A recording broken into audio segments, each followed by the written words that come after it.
This should be a pretty good start for our bones in the hands.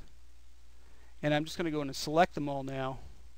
Actually, I think I'll just recreate that nub bone just to make sure it's aligned correctly, just because I'm really picky.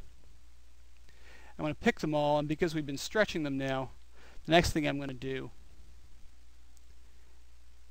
is press reset stretch just to make sure that the stretch has been reset on them.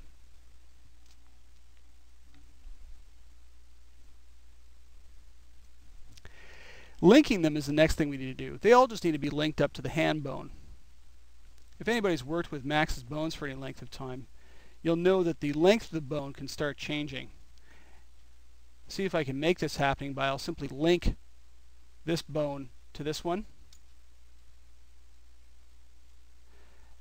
And I'll reset the stretch on that bone, and you notice it actually skipped a little bit longer. Let me link another one to it.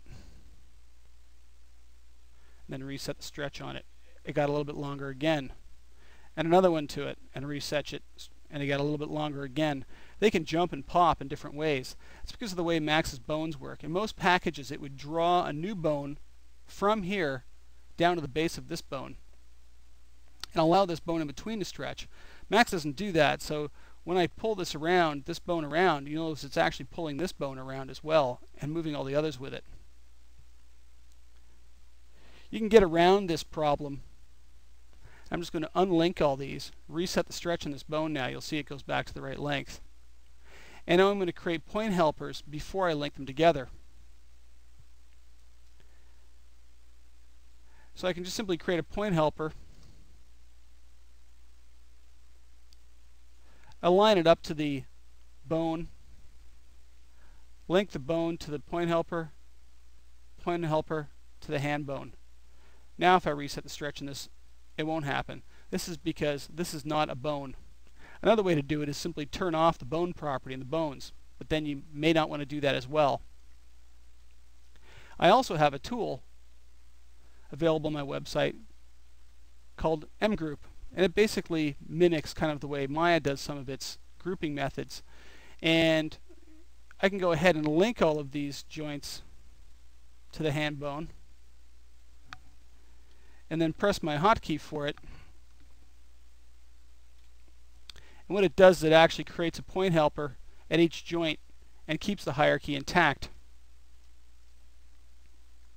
In this case, it seems to have made them all very, very large.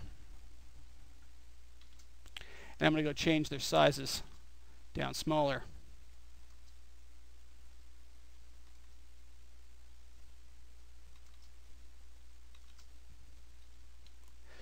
Now that we have these point helpers in between the hierarchy, because MGroup, what it does is it actually keeps the hierarchy intact, it just sticks the node in between. If I move this one now, it's not affecting the hand bone, it's not pulling it around. And if I reset the stretch in it, it doesn't affect it either. I use this method a lot in my rigs. This, however, isn't very good if you're in a game situation where you need to keep the number of nodes in a rig down to a minimum. You really can't be adding more and more. In a TV series or in a feature film, adding more nodes isn't necessarily a big problem. It just increases complexity a bit.